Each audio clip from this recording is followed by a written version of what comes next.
Welcome back to We Still Like Each Other, the podcast. I'm Travis. And I'm Stephanie. And this is the podcast where we show that the honeymoon stage can last forever. Forever and ever.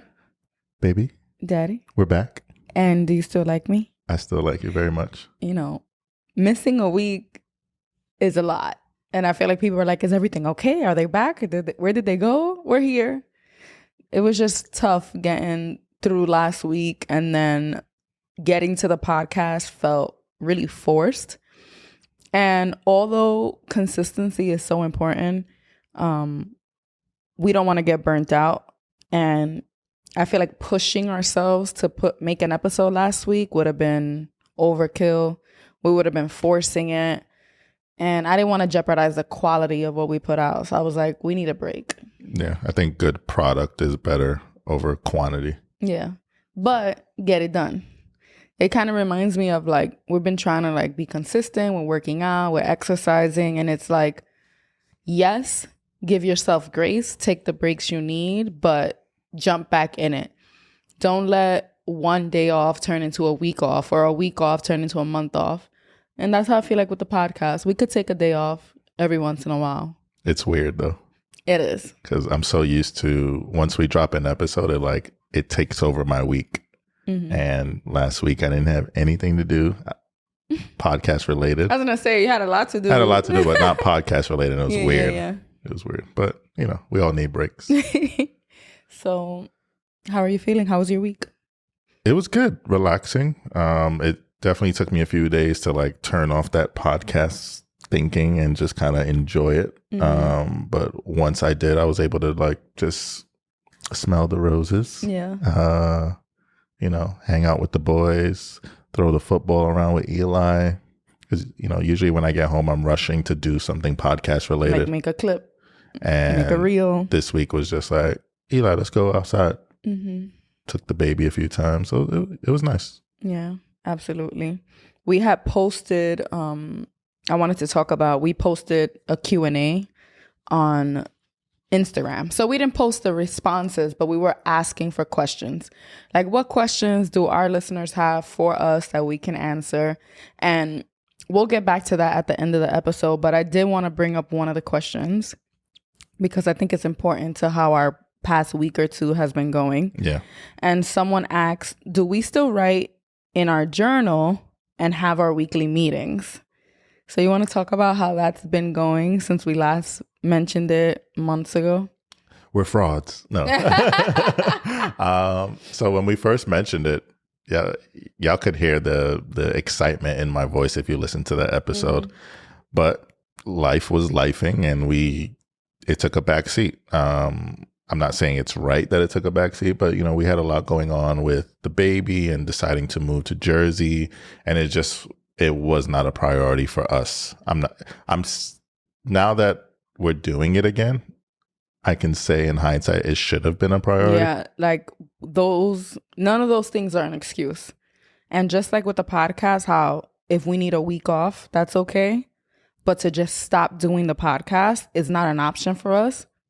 The same thing has to apply to those meetings because they literally spark our relationship. Like, it's crazy. As close as we are, as committed we are, as connected we are, after those meetings, there's something that just happens that like just makes us like even more like into each other, if that makes sense.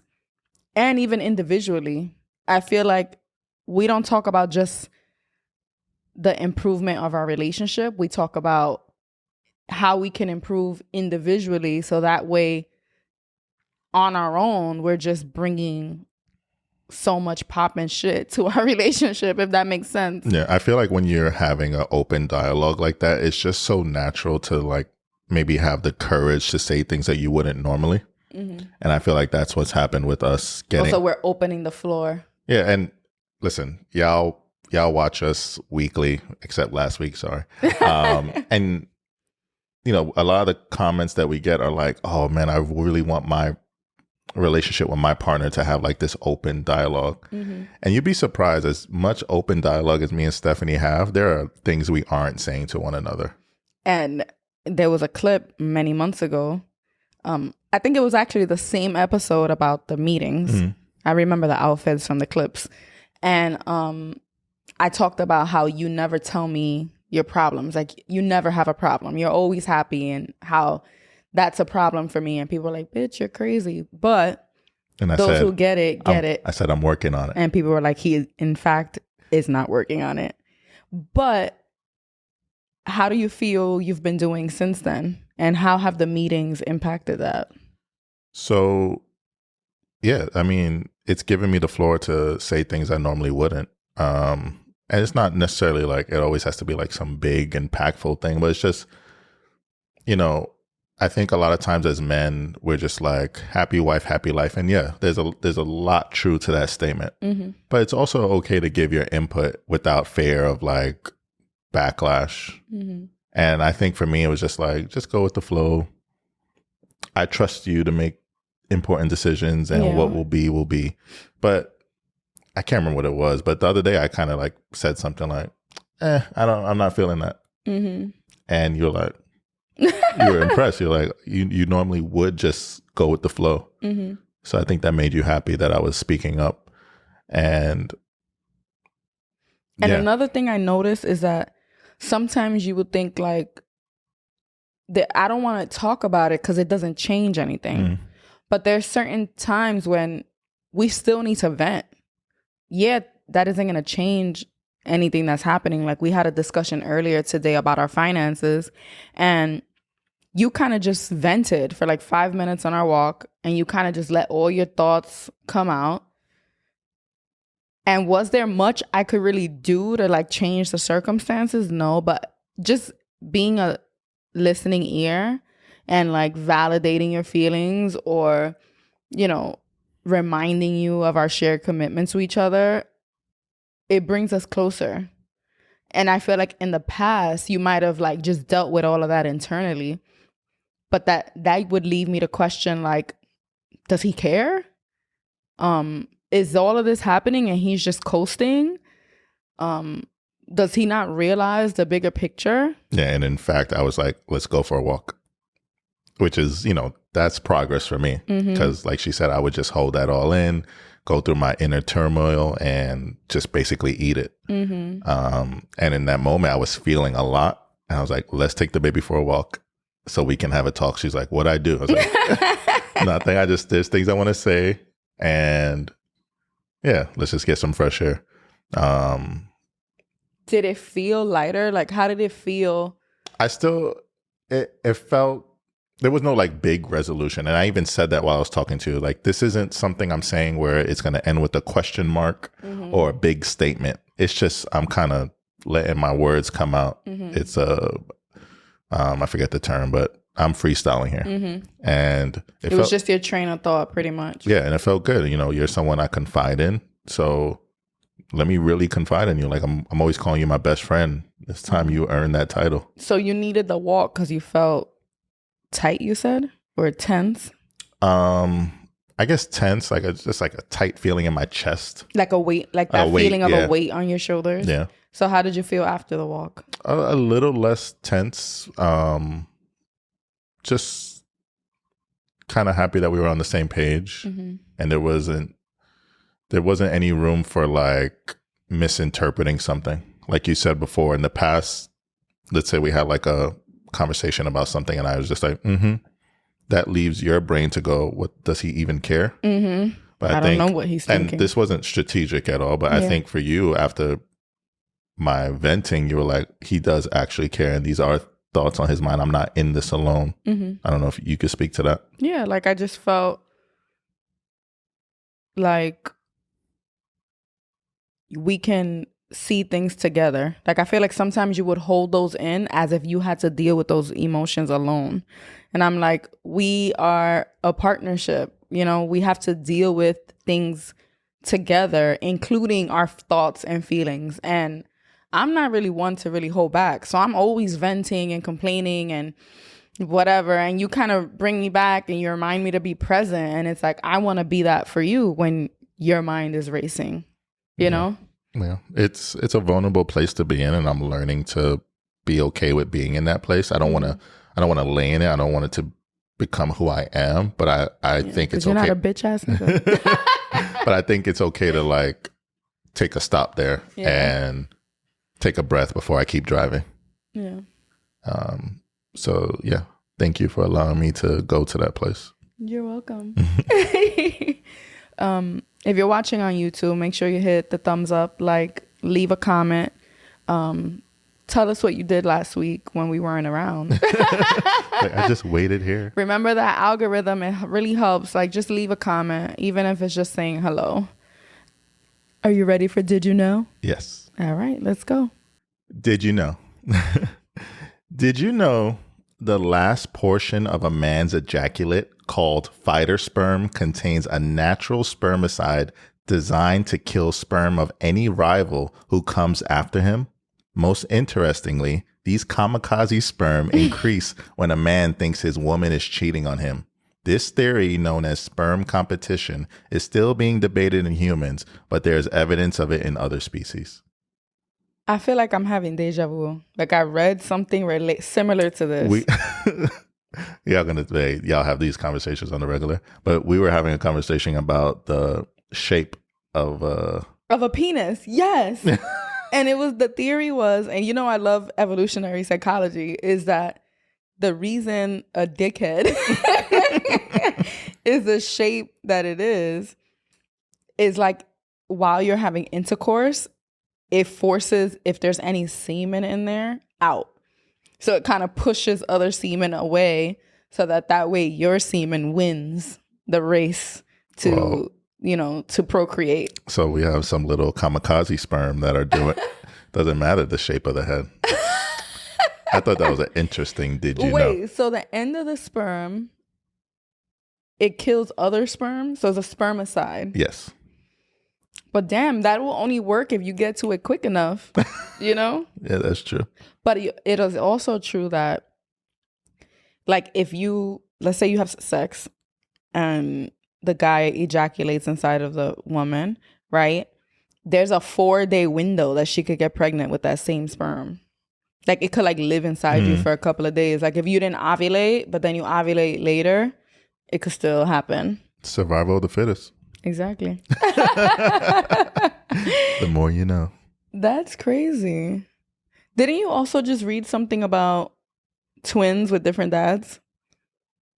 Yes. I mean, I seen it on Maury once. Yeah. But I feel like it recently came up. Yeah. Did you tell me a story about someone once? Yeah, I'm not talking about people that I know. You don't talk to them anymore. Damn, baby. I didn't bring it up on purpose. I was just trying to remind you that story we read. That should be happening. So yeah, it's even possible, like, if a woman ovulates twice and she has sex with 2 different men in that window, you could have twins with different dads. It's like not as uncommon as you would think. Okay. Why are you laughing? Because I know you're pro women and stuff, so you're like, you see nothing wrong with it. No, because we can't say like, okay, whatever, women want to fuck different guys and not judge them for it. But then it's like, damn, if she gets pregnant, why'd you do that? As if we don't know the consequences of sex. True. Like, it could happen. Like, I don't think you should be having sex with multiple people unprotected. Like, that just increases the risk of other things happening. But like with anything, there's a risk in having sex. If you are in fact a twin from email us at. No, honestly, for real, I want to know, how do people feel about that? Because they exist. Yeah, they do. They definitely do. I hope no twins are like, I wonder. Go take a DNA test. Like, oh shit, ma, explain this to me. All right. So we're gonna get into topic 1, which is about sex. Surprise. We get into so many sex topics because the people love it, the people enjoy it, and then sex is just such a broad topic. Like, there are so many layers to it. And I was gonna say, you can't just cover it once and say, covered sex, never talking about it again. Yeah, and also I think the algorithm just knows we're freaks, and we get all these topic ideas from our algorithm on social media. It's no coincidence that our engagement is like extra high when we're talking about sex, right? Like, I even posted a picture of Meg Thee Stallion, like, literally leaned over her man, her ass like in his face while he's playing video games, and it's our most viewed story ever on Instagram. Y'all some freaks. So this topic came up because there was a meme that said, porn got y'all thinking sex is supposed to last a long time. Those people be on drugs. And, you know, I feel like at this big age, many of us or people in our age group know that porn is not realistic, right? Well, you would think they know. So we could talk about that. It's a production. It's just like acting, right? Do people enjoy it while they're doing it? Probably, right? We're human beings. Sex and penetration and all that is going to be enjoyable, but they're working. Porn has to continue this idea that society pushes that sex is supposed to be long for it to be good. So these 20-minute, 30-minute sex scenes, in order for you to do them correctly, you got to take drugs. And most porn stars do. They'll take like Viagra's? Or Blue Chew. Call us. What's Blue Chew? It's like Viagra, but it's supposed to be like a healthier form of it. And you could get it without a prescription? We're not recommending it. This is not sponsored by Blue Chew. I'm just curious. Not yet. I think you just like sign up on the website. They ask you some quick health questions, and then they'll send you a tester. Oh, have you gotten Blue Chew before? No. So. Oh, your face looks like you're about to tell us a story. Travis got a story. You know someone or you did? No, I did. Oh, God, I don't know this story. So I used to live in Brooklyn, and I used to go to a barbershop in Brooklyn, Panamanians. And one of the barbers, not even my barber, but you all just become close, right? Yeah. One of the barbers like, anybody want to buy Viagra?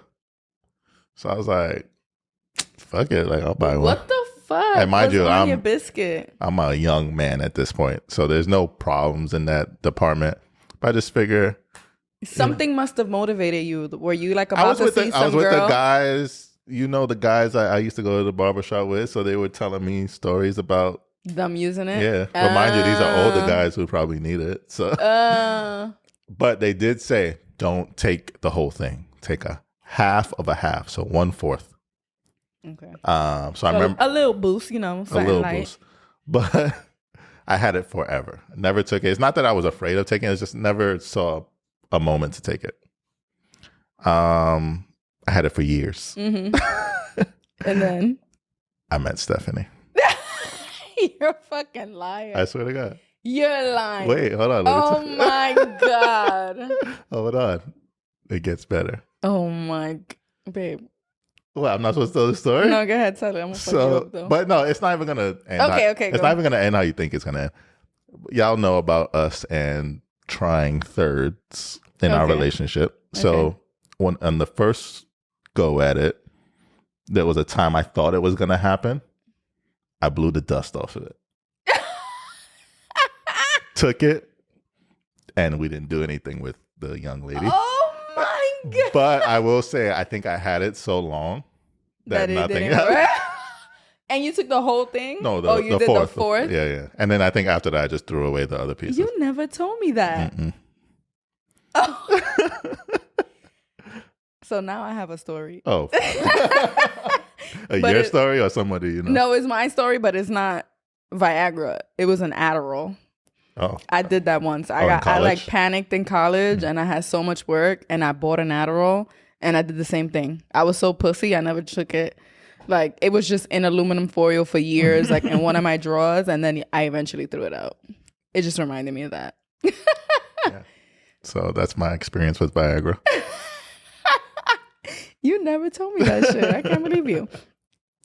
Anywho, how long do you think good sex should be, right? Sex. Sex.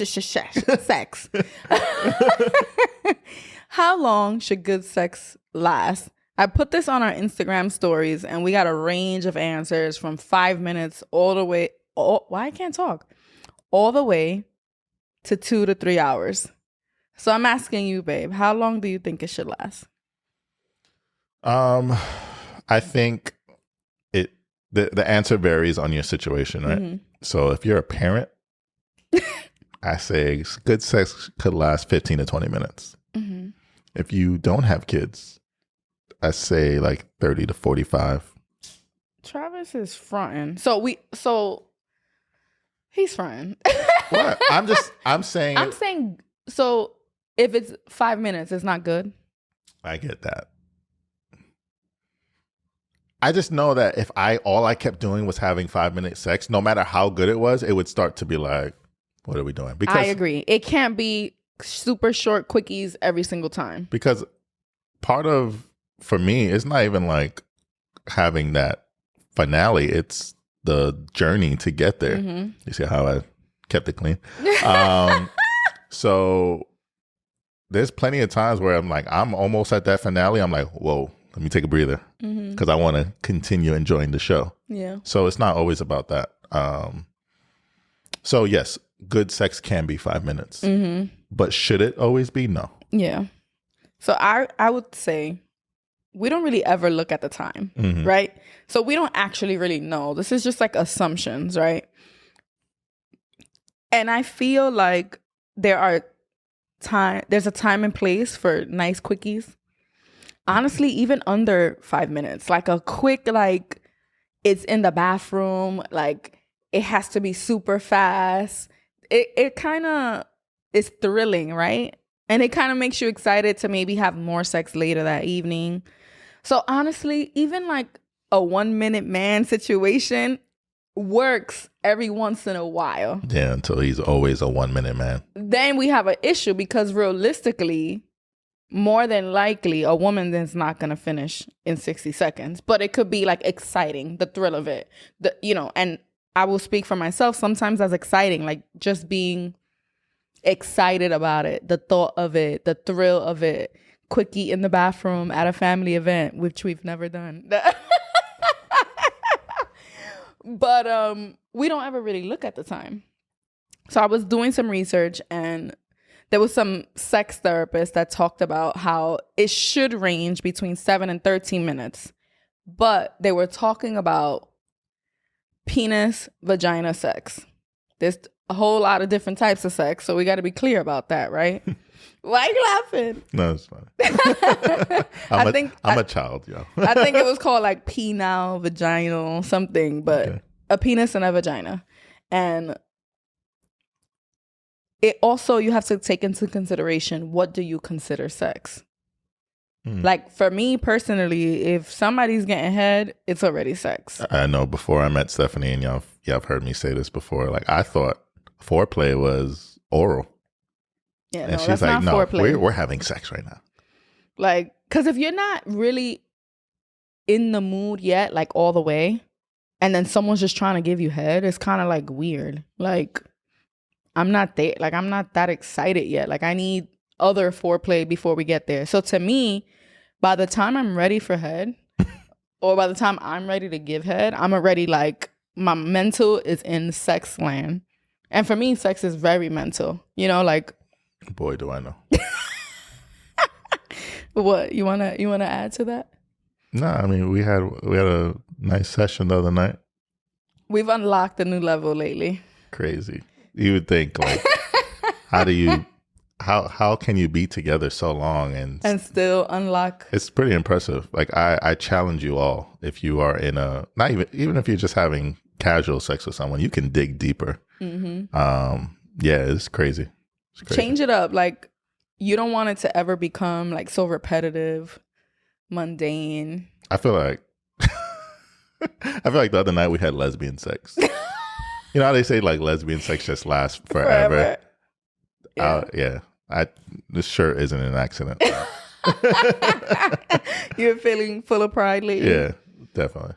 Yeah. So yeah, it can last really long. Yeah. And that's another thing. Like, for example, someone said 2 to 3 hours and we were like, what the fuck? Hell no.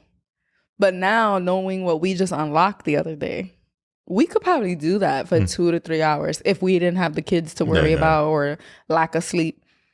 I just don't think, for me, I don't want the messaging to come across that that's the standard. That's the standard.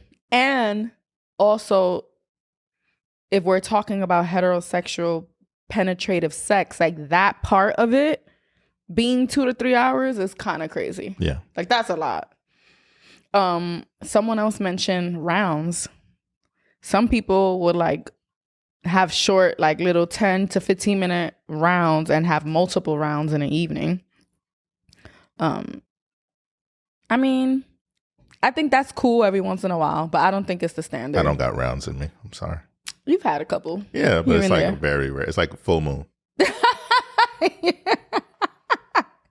Well, luckily, I'm usually satisfied. Usually. After the first round.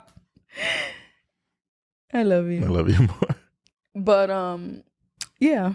Let me see what else I had. Okay, so I wanted to ask you.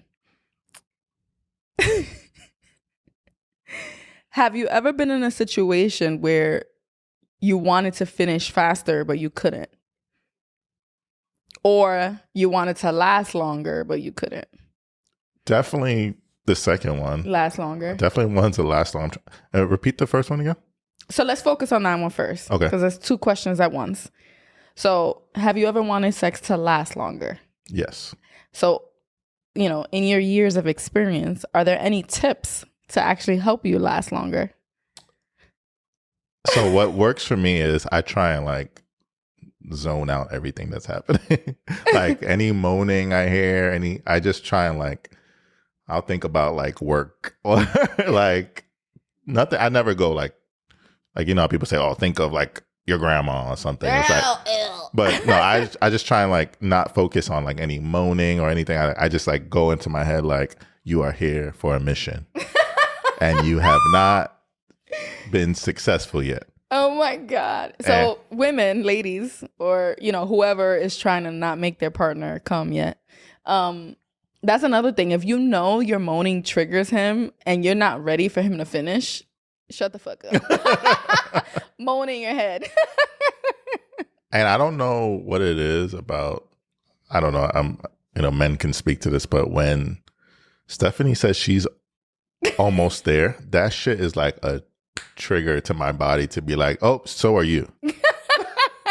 So if you don't want your man to finish, don't tell him you're almost I saw finished. another meme recently. It was like, you know, when you're about to have an orgasm and then he starts doing some other shit to fuck up the flow. If you don't want us to fuck up the flow, shut the fuck up. Yeah, don't say like, I'm about to come, because then he gonna come before you and you're gonna be tight. Like, we are having a rhythm right now. I don't really know how to dance that well, but once I find my two-step, don't get me out of it. Babe, what's this? I've heard this term called edging. What is that? I feel like you know more than me. So the way I understand it is that it's like right at that point where you're about to have an orgasm and you stop. And there's some, you know, satisfaction in like getting to that point, but not going over that mountain. And just doing that, you know, as many times as you can before you actually Have you ever done that? Yeah, I'd say so. Like without thinking about it. Okay. Do you feel like, does it get easier and easier? Like, let's say in one session of sex, right? You stop yourself that first time. Does that next time take longer to come? Yeah. And I think that's what it helps the sex last longer. So I would use that as a tip. Like if you're right there, take a second, get back in the game. How does alcohol impact your time in the bedroom?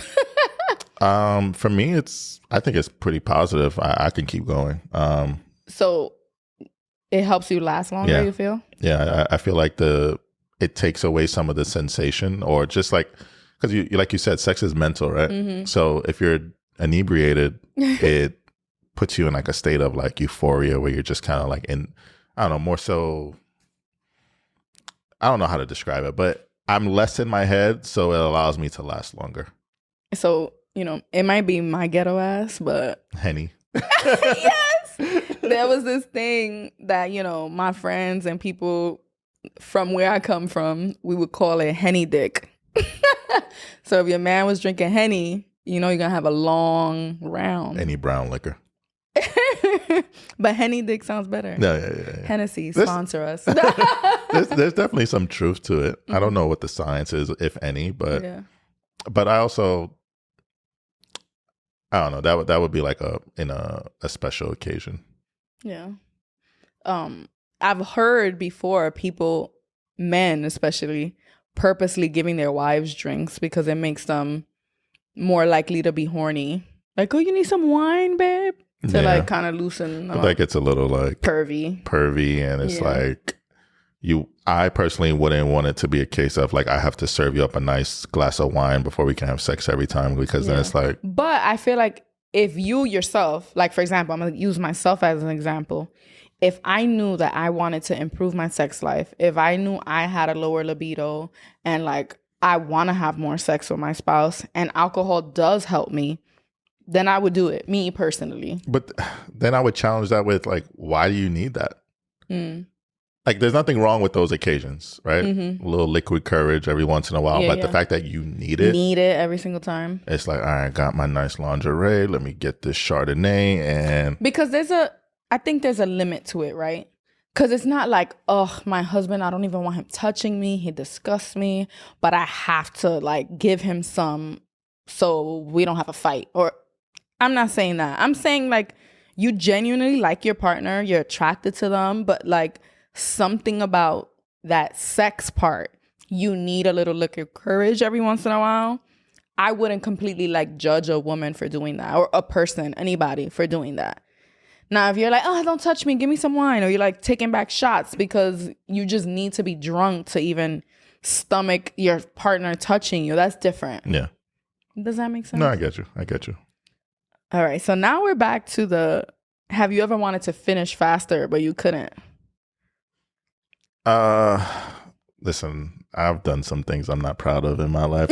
I'm sure there's moments where I got myself in situations where I was thinking with the wrong head, and yeah, there's definitely been times where I just knew I shouldn't have been with that person. So my question was going to be, what tips you have to finish faster? But I didn't think with like women you wish you didn't sleep with, but whatever. Travis, of course, went there. But I think our previous conversation about lasting longer kind of answers that. What are those little triggers that you know your partner kind of excites them to finish faster? You know how I said like the moaning? Yeah. Because I feel like sometimes because how society has embedded in us that it has to last long, sometimes the guy is trying to last long and the girl's like, I'm done. Like, finish. And you're just doing the most, trying to show me you can go forever, but I was done 5 minutes ago. And I've seen someone, who was it? I don't remember, but they basically said it was so whack. I pretended that I came because I knew it would excite him. Like, oh, I'm coming, or I came, just so he could be, oh, okay, now I could be done. I've pretended to come before. I didn't know men could do that. Well, you know, wearing a condom. You just, oh yeah, true. Because then you just tie it up. Tie it up quick. Oh, just get rid of that.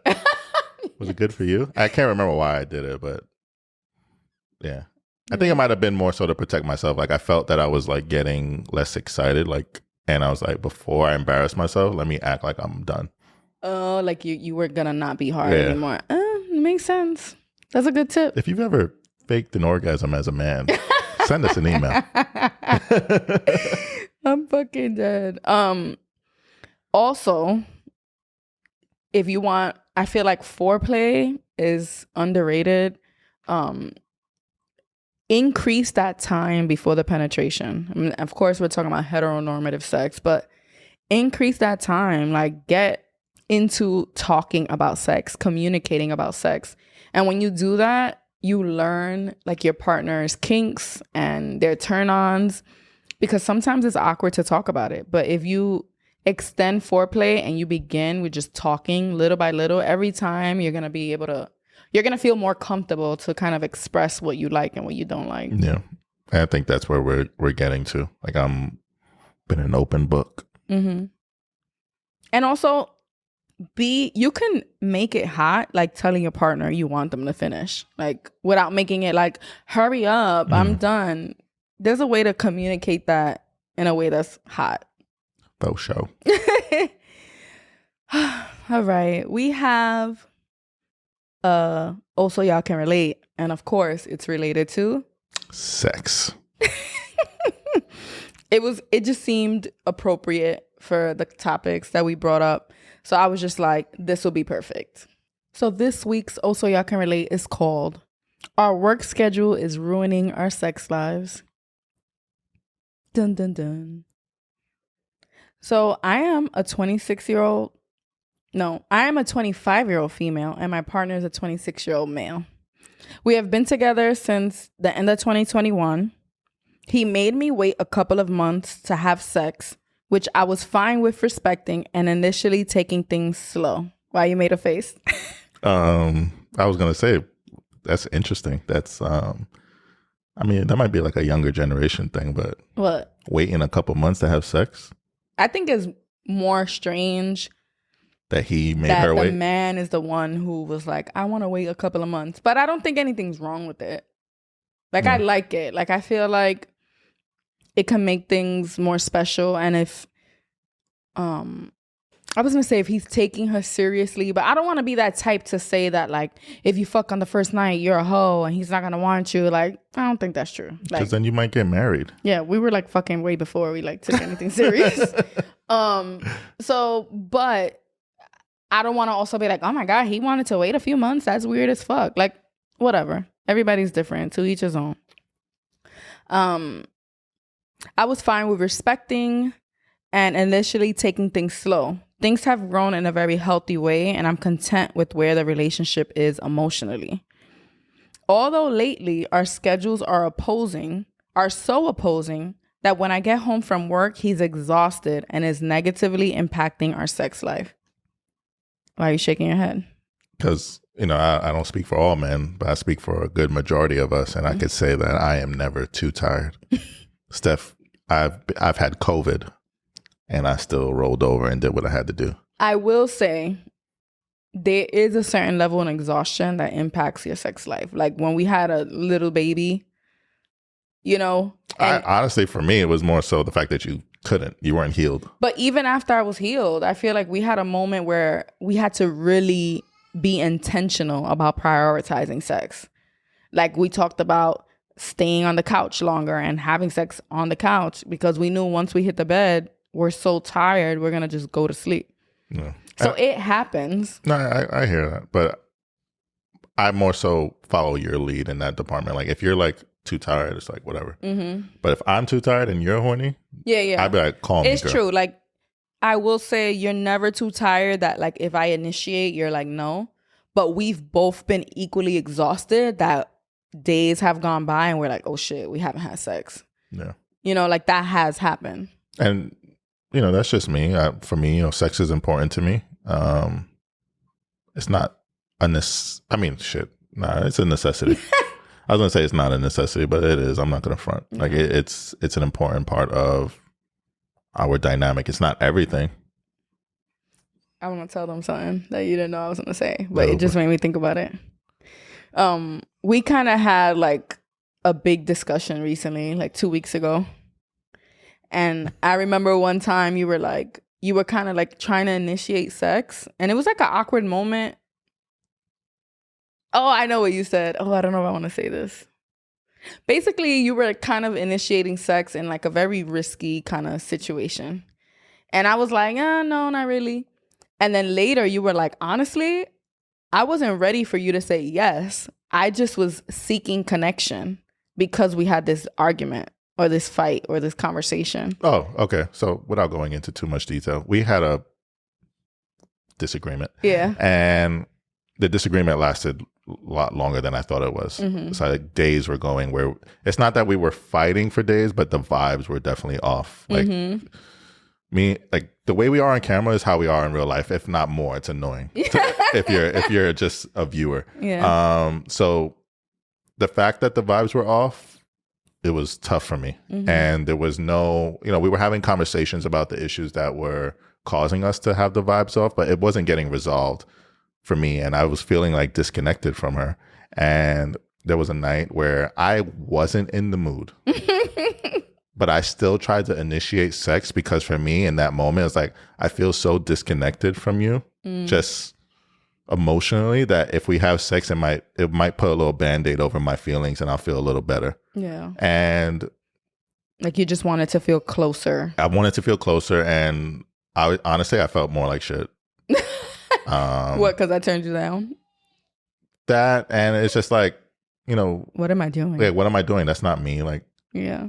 Like I'm always down to please you, but that wasn't a moment of trying to please you. It was trying to please my ego. Yeah, you just wanted to feel close to me. Like, don't leave. Even though, like, where the fuck am I going?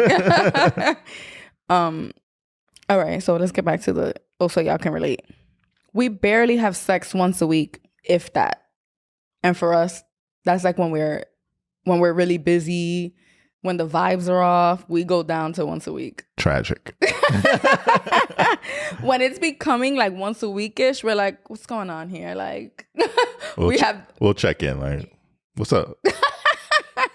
It happens, but it's not like ideal for us. Yeah. When I bring up how our opposing schedules affect things, he tells me, yeah, but we make it work. As much as there's truth in that, I wouldn't stick around to just make it work with anybody else. Yeah, we want to do more than just making it work. You're always pushing that message. And sometimes, and I feel like you're not really making it work if you're not prioritizing sex.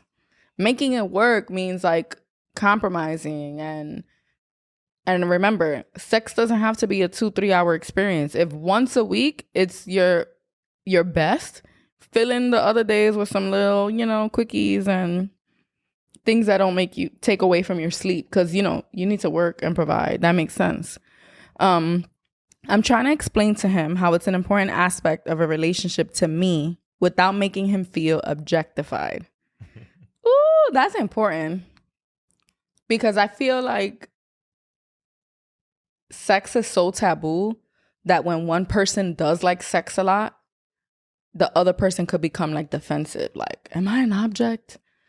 I don't know. What? Because like, and listen, stop me if I'm not spitting facts right now.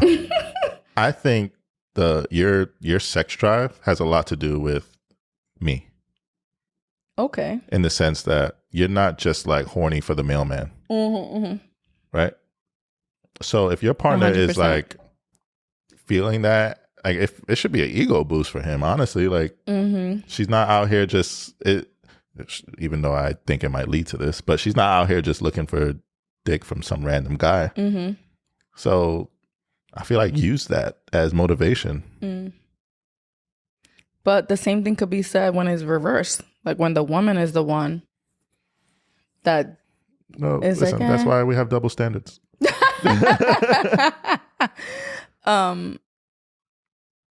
Have you ever felt objectified? Yeah, but I knew I was being objectified. And you was with it? Yeah. I agree. I feel like same. Ditto. Yeah. Like I knew what I was signing up for. Yeah. Like objectify me, baby. Do we have to schedule our grown-up bedtime? What do you think about scheduling sex? Oh, that's how it ends? Yeah.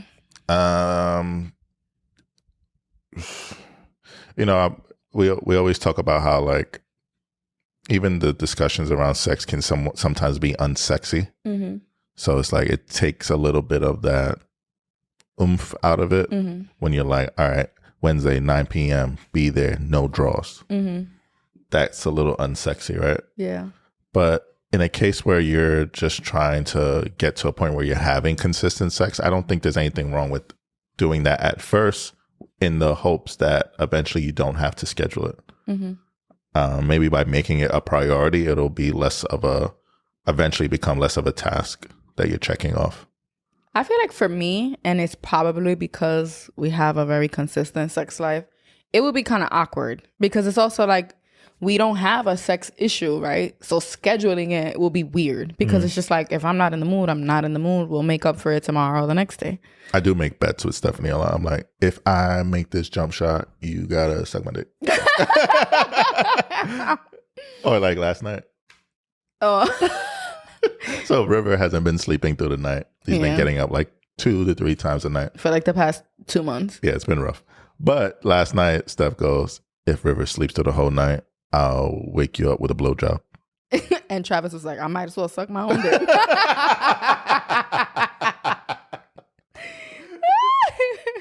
Yeah, River didn't look out.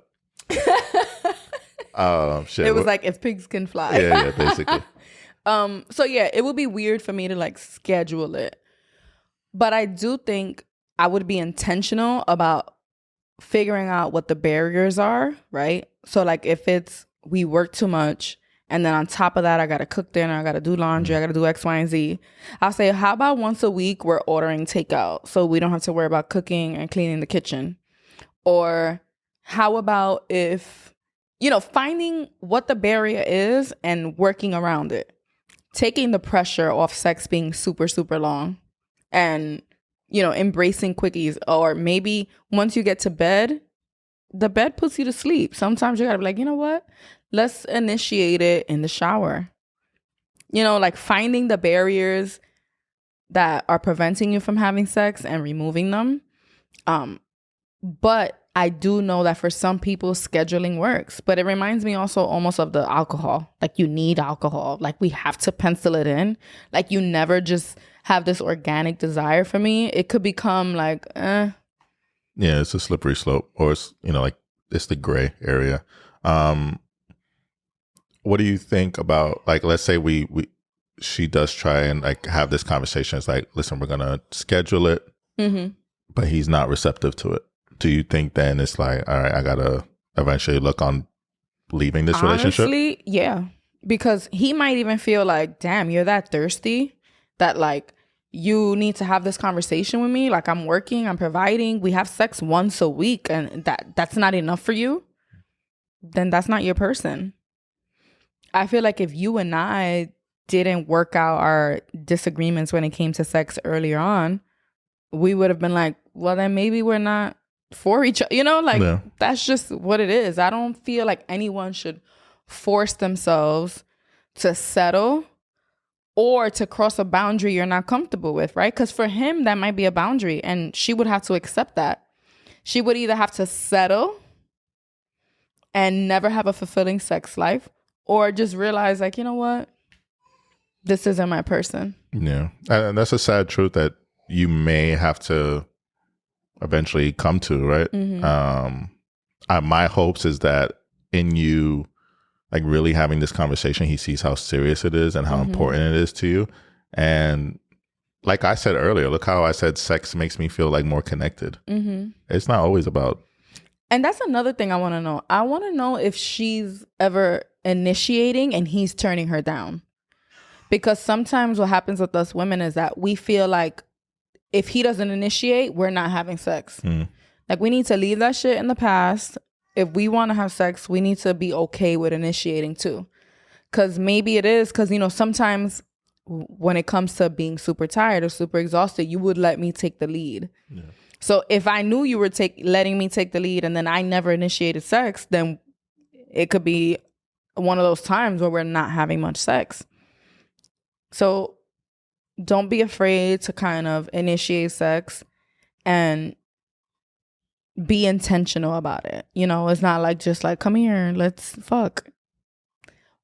Think about all the little things you could Think about all the little things you can do throughout the entire day to get your partner in the mood when they see you. My only hope is that he's receptive to all this, because I know that when you're a person like you feel like you're trying and the person who wrote in is going to like try and take out advice and put it into practice and it's just not working, that's like a slap in the, that's a tough thing, tough pill to swallow. Yeah. I don't, maybe watch this episode with him. No, that could lead to anger. Like I know. You writing people about me. Yeah. They're going to find me by my age. Yeah. All we know is your age and your gender, nothing else. And now we're going to do something very exciting, babe.